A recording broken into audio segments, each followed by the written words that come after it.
اعوذ باللہ من الشیطان الرجیم بسم اللہ الرحمن الرحیم بسم اللہ الرحمن الرحیم الحمد للہ رب العالمین وصلی اللہ وسلم وبارک علی عبدہ ورسولہ محمد وعلى آلہ وصحبہ اجمعین وعلى من تبعہم بإحسان الى یوم الدین اما بعد۔ پچھلے درس میں سجدے سے اٹھنے کا طریقہ کیا ہے اور جلسہ استراحت کا حکم آپ کے سامنے آیا، اور یہ بات آپ کے سامنے آئی کہ رسول اکرم صلی اللہ علیہ وسلم جب دوسری رکعت کے لیے کھڑے ہوتے تو آپ پہلے بیٹھ جاتے تھے سجدے سے اٹھنے کے بعد، اور پھر آپ ٹیک لگا کر کے کھڑے ہوتے تھے۔ جب انسان دوسری رکعت کے لیے کھڑا ہو تو سب سے پہلے کیا چیز اسے اٹھانی چاہیے؟ پہلے ہاتھ اٹھائے یا پھر گھٹنے اٹھائے؟ کیونکہ دو چیزیں ہیں، سجدے میں دو ہاتھ بھی ہیں، آپ کے دو گھٹنے بھی ہیں۔ سجدے سے اٹھتے ہوئے سب سے پہلے کیا اٹھانا چاہیے؟ سجدے سے اٹھتے ہوئے سب سے پہلے اپنے گھٹنے کو اٹھائے، پھر بعد میں ہاتھ اٹھائے، کیونکہ رسول اکرم صلی اللہ علیہ وسلم کے بارے میں بخاری کی حدیث آپ نے سنی کہ اللہ کے نبی جب دوسری رکعت کے لیے کھڑے ہوتے تو آپ ٹیک لگا کر کے کھڑے ہوتے تھے، اور جو آدمی ٹیک لگا کر کے کھڑا ہونے جائے تو وہ خود بخود پہلے گھٹنے اس کے اٹھیں گے، پھر بعد میں ہاتھ اٹھیں گے۔ یہ جو طریقہ ہمارے یہاں رائج ہے کہ لوگ پہلے گھٹنے اٹھاتے ہیں، آپ دیکھیں اونٹ کو جب وہ بیٹھتا ہے تو گھٹنے پہلے رکھتا ہے، اور جب اٹھتا ہے تو پہلے گھٹنے ہی اٹھاتا ہے، اس پر وزن ڈال کر کے اٹھاتا ہے۔ یہ مسنون نہیں ہے، پہلے اپنے گھٹنے اٹھائے پھر بعد میں وہ ہاتھ اٹھائے۔ اور پھر ایسے ہی جیسے آپ نے تفصیل سے سنا، ایک رکعت ہماری پوری ہوئی، دوسری رکعت بھی ویسے ہی ہونا چاہیے۔ کچھ چیزوں کا خیال یہ کرے کہ دوسری رکعت میں جب ہم کھڑے ہوں تو دوسری رکعت میں دعائے استفتاح نہیں ہے، آپ کو دوبارہ سے ثنا نہیں پڑھنا ہے۔ اور رہی بات اعوذ باللہ من الشیطان الرجیم، وہ بھی پہلی مرتبہ آپ نے پڑھ لیا، وہ کافی ہو جائے گا۔ بسم اللہ آپ پڑھ سکتے ہیں سورہ فاتحہ کے ساتھ، اور کوئی پوری مکمل سورت آپ پڑھ رہے ہوں، ورنہ دعائے استفتاح دوسری رکعت میں آپ کو نہیں دہرانا ہے۔ اور دوسری جو رکعت ہے وہ پہلی رکعت سے کم ہو، یہ سنت ہے۔ فرض کیجئے کوئی آدمی پہلی رکعت میں سورہ غاشیہ پڑھتا ہے اور دوسری رکعت میں وہ سورہ بروج پڑھتا ہے، سورہ ملک پڑھتا ہے، تو کیا یہ سنت ہے؟ پہلی رکعت دوسری رکعت پہلی رکعت سے کم ہونا چاہیے، اس سے زیادہ نہ ہو۔ ایسے ہی رسول اکرم صلی اللہ علیہ وسلم نماز پڑھتے تھے، اس کا بھی خاص خیال کرے۔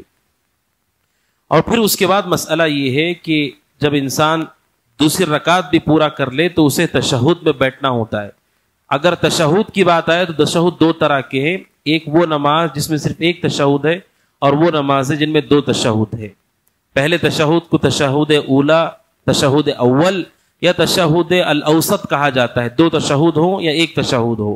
تشہد میں بیٹھنے کا طریقہ کیا ہے؟ وہی طریقہ ہے جو اس سے پہلے آپ کے سامنے آیا۔ تشہد اول میں جب بیٹھے کوئی آدمی تو اپنے بائیں پیر کو بچھائے، اس کے اوپر بیٹھ جائے اور داہنے پیر کو کھڑا کرے اور اس کی انگلیاں قبلے کی طرف ہوں۔ یہ تشہد اولا میں بیٹھنے کا طریقہ ہے اور مسنون طریقہ ہے۔ اور ہاتھ کیسے ہونا چاہیے تشہد میں بیٹھتے ہوئے؟ ہاتھوں کی کیا کیفیت ہو؟ تو ہاتھ اپنے ران پر یا گھٹنے پر رکھے۔ کہاں رکھنا چاہیے؟ دو طریقے ہیں اس کے، ایک تو یہ ہے کہ رانوں پر ہاتھ رکھیں تشہد کے وقت۔ ران پر جب آپ ہاتھ رکھیں گے تو خود بخود آپ کی انگلیاں قبلے کی طرف ہو جائیں گی، آپ کا قبلے کا استقبال ہوگا۔ جیسے آپ دو سجدوں کے بیچ میں بیٹھتے ہیں، آپ کی انگلیاں قبلے کی رخ ہوتی ہیں۔ تشہد میں آپ بیٹھتے ہیں، آپ کے پیروں کی انگلیاں قبلے کی طرف ہوتی ہیں۔ ایک طریقہ تشہد میں بیٹھنے کا یہ ہے کہ آپ کے دونوں ہاتھ آپ کے دونوں رانوں کے اوپر ہو، تو آپ کی جو یہ پور ہیں وہ خود بخود قبلے کی طرف ہوں گے اگر آپ نے ران پر ہاتھ رکھا ہے۔ اور دوسرا طریقہ یہ ہے کہ ہم اپنی ہتھیلی کو ران پر رکھیں اور یہ جو انگلیاں ہیں وہ ہمارے گھٹنوں پر ہوں۔ اس میں قبلے کا استقبال نہیں ہوگا، انگلیاں مڑ جائیں گی۔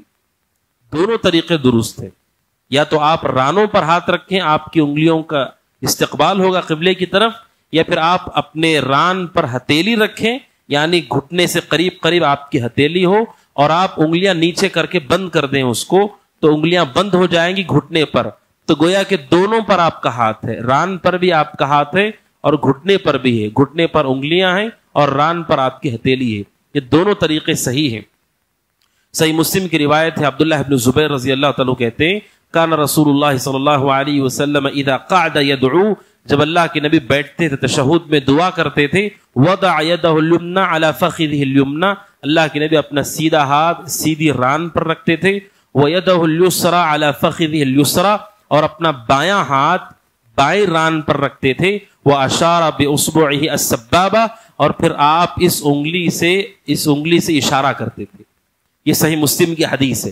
عبداللہ ابن زبیر نے دونوں باتیں کہیں کہ آپ کے ہاتھ کہاں ہوتے تھے، اور یہ بھی بتایا کہ اللہ کے وسلم سبابہ سے، اصل میں عربی زبان میں سبا کہتے ہیں گالی دینے کو، اس انگلی کو کہتے ہیں سبابہ، چونکہ کوئی بھی جھگڑا ہوتا ہے پہلے آدمی یہ انگلی دکھاتا ہے، گالی کے لیے سبابہ استعمال ہوتا ہے، تو اسی سے سبابہ یہ لفظ ہے، 5 انگلیوں کے 5 نام ہیں، اسے ابہام کہتے ہیں، اسے سبابہ کہتے، اسے استا کہتے، اور خنصر اور بنصر 5 انگلیوں کے نام ہیں۔ اللہ کے نبی علیہ الصلوۃ والسلام جب تشہد میں بیٹھتے آپ کے دونوں ہاتھ دونوں رانوں پر ہوتے اور اللہ کے نبی صلی اللہ علیہ وسلم سبابہ سے اشارہ کیا کرتے تھے، ایک روایت یہ ہے۔ اور دوسری روایت ہے صحیح مسلم ہی کہ عبداللہ ابن عمر رضی اللہ عنہما سے روایت ہے کہ رسول اکرم صلی اللہ علیہ وسلم جب نماز میں بیٹھتے وضع یدیہ علی رکبتیہ، اللہ کے نبی اپنے ہاتھوں کو اپنے گھٹنوں پر رکھتے۔ دونوں روایتیں صحیح مسلم کی ہیں، ران پر بھی اور گھٹنے پر بھی، دونوں روایتیں رسول اکرم صلی اللہ علیہ وسلم سے ثابت ہیں۔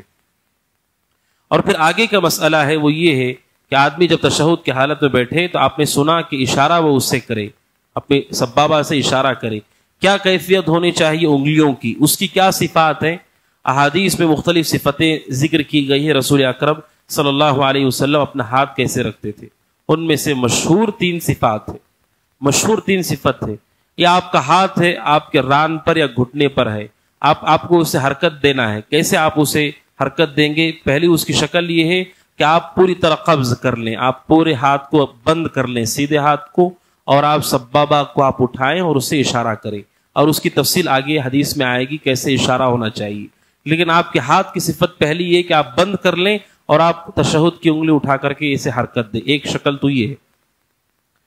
اور دوسری شکل یہ ہے کہ آپ اپنے ہاتھ کو بند کر لیں اور آپ کا جو یہ انگوٹھا ہے یہ درمیانی انگلی کے جڑ میں ہونا چاہیے، جو آپ کی درمیانی انگلی ہے اس کے جڑ میں ہو، استا کے جڑ میں آپ کا یہ انگوٹھا رہے، اور اس طرح سے آپ اپنے انگلی کو حرکت دیں۔ یہ دوسری شکل ہے۔ اور تیسری شکل یہ ہے کہ آپ حلقہ بنائیں۔ کیسے حلقہ بنائیں؟ ان 2 انگلیوں کو آپ بند کر لیں، اور جو انگوٹھا ہے اور درمیانی انگلی ہے آپ ان دونوں کو جوڑ لیں، اور پھر یہ آپ کی انگلی، اس سے آپ حرکت دیں۔ تینوں طریقے صحیح ہیں، یا تو آپ بند کر لیں اسے پوری طرح سے، یا آپ اپنے انگوٹھے کو درمیانی انگلی کے جڑ میں رکھیں، یا آپ اس سے حلقہ بنائیں۔ تینوں طریقے سے یہ ثابت ہے رسول اکرم صلی اللہ علیہ وسلم سے، اور اللہ کے نبی علیہ الصلوۃ والسلام اس کے ذریعے سے حرکت دیا کرتے تھے۔ جو چیز ممنوع ہے، اور خاص طور پر ایک چیز یہ کہ اس موقع پر ہماری نگاہ انگلی پر ہونا چاہیے۔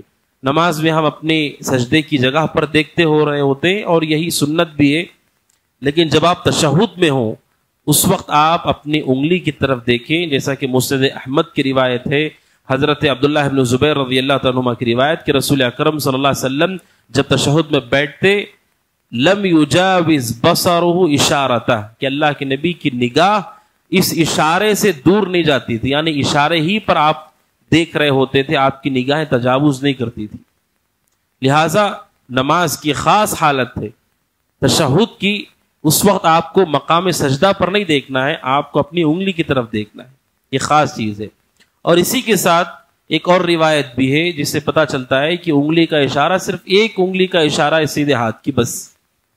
ابو داؤد کی ایک حدیث ہے اور نسائی میں بھی روایت ہے، سعد بن ابی وقاص رضی اللہ عنہ کہتے ہیں کہ اللہ کے نبی صلی اللہ علیہ وسلم میرے پاس سے گزرے اور میں نماز میں تشہد میں بیٹھ کر کے ان 2 انگلیوں کو حرکت دے رہا تھا، دونوں سیدھے ہاتھ اور بائیں ہاتھ دونوں سے میں حرکت دے رہا تھا اور دعا کر رہا تھا۔ تو اللہ کے نبی صلی اللہ علیہ وسلم گزر رہے تھے اور آپ نے مجھے دیکھا تو آپ نے کہا احد احد، آپ نے کہا احد، احد کا مطلب 2 سے نہیں 1 سے کرو، توحید اسی سے بنا ہے۔ توحید کا معنی کیا؟ اللہ کو ایک ماننا۔ آپ نے کہا احد، سعد بن ابی وقاص آپ نے کہا 2 سے نہیں کرنا، 1 انگلی سے کرنا۔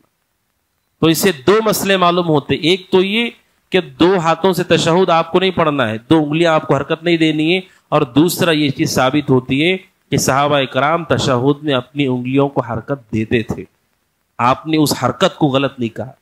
آپ نے دو ہاتھ سے وہ اشارہ کر رہے تھے, آپ نے کہا یہ نہیں ہونا چاہیے. احد احد اللہ کے نبی علیہ الصلوۃ والسلام نے کہا. اور تشہد کے وقت انگلی کو حرکت دینا ایک مشہور اختلافی مسئلہ ہے ہندوستان اور دیگر ہمارے آس پاس کے ممالک میں. اس کی تفسیر انشاءاللہ اگلے درس میں آئے گی. اللہ سبحانہ وتعالی دعا کہ اللہ سبحانہ وتعالی ان سنتوں پہ عمل توفیق عطا فرمائے. آمین. ھذا وصلی اللہ وسلم علی نبینا محمد وعلی آلہ وصحبہ اجمعین. السلام علیکم ورحمۃ اللہ وبرکاتہ.